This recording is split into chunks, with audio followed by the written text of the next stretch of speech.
an existing question to a not existing question.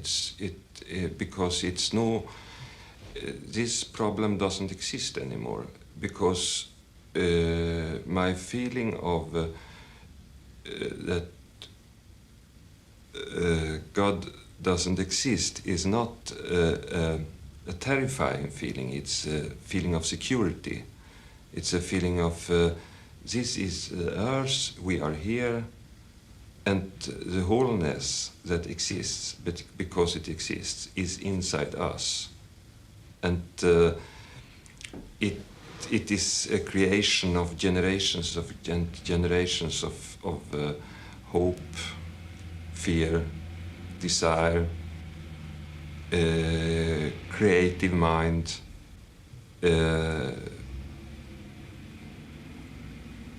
prayers, and that still exists in me, and I'm very happy to have it inside me. It's one of the best parts inside me, but some sort of God outside, it's I have left it. It's ridiculous. I can't believe something like that. And that was very strange. I tell you how it came to me, if it interests you. I was ill, and they had to make some sort of operation. It's operation. Yes. Yes, and I got in my arm an injection. An injection, and it had never happened before. And you were anesthetized. Yes. I had been asleep, not asleep, unconscious 6 hours. You know, I had no feeling about of time, of hour. From existing, I had been in a situation of not existing, and that makes me very happy.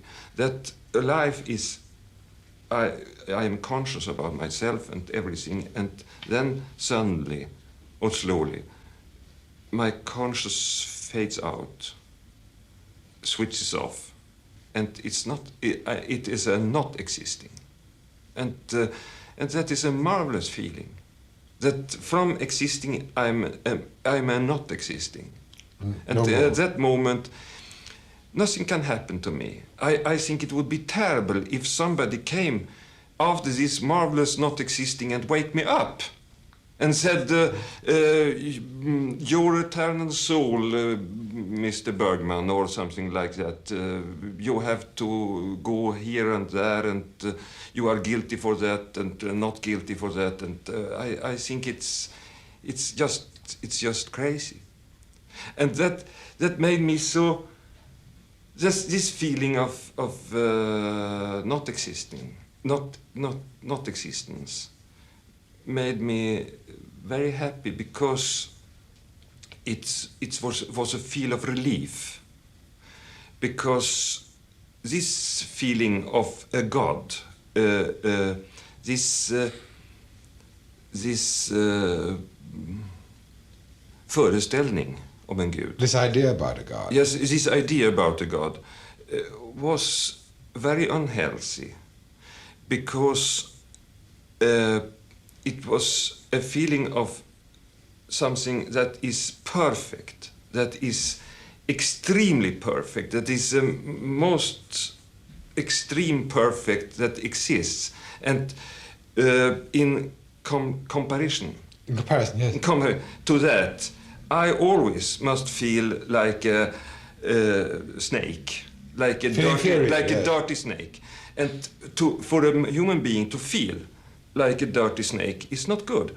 So I could leave all this, and I felt suddenly I do as I will try to do as much as I can. I try to be as good as possible.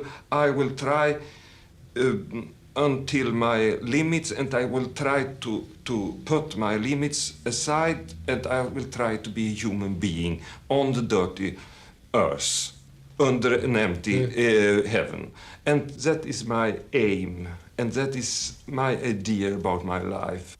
If you always have the feeling that somebody is there and somebody enormously loves you, but you can't see it, because the whole world around you is full of terrifying things, but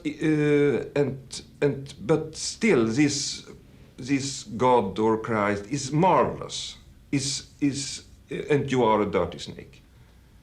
It is not good for your feeling. But if you feel you have to do as good as possible under these circumstances, and this love and this good doesn't exist, everything, you can explain everything, you understand everything. And that is not to fear, that is some sort of not existence. I think that's marvelous. After this, when I was convinced of this, my nevrotic feeling of hate and not accepting myself and not accept, if I don't accept myself, I feel angry to other people and I don't accept them. You know, the whole thing, the whole feeling of being free has come to me, and I feel completely unnevrotic in this. And this has come to my creative job. More and you feel I fear. have been more and more interested in other people because I have not the feeling anymore that I am so important. Do you understand what I mean? Yes. So other people has been more and more my own problems. If I am good or not good, if I am a bad in comparison to Christ or to God, if I'm a bad person, it has no. It's not important. The only importance is other people. I think what the church of today had to do was, you know, we talked about that everybody has a sort of holiness in himself. And why, we don't know why, but everybody has. We have no God outside. We have some sort of God inside. We don't know how it works, how it's created, but I think it's generations and generations of hope and despair and prayers and as I said. And what church of today has to do is to tell people about this holiness, about this, and educate them to listen to that holiness and to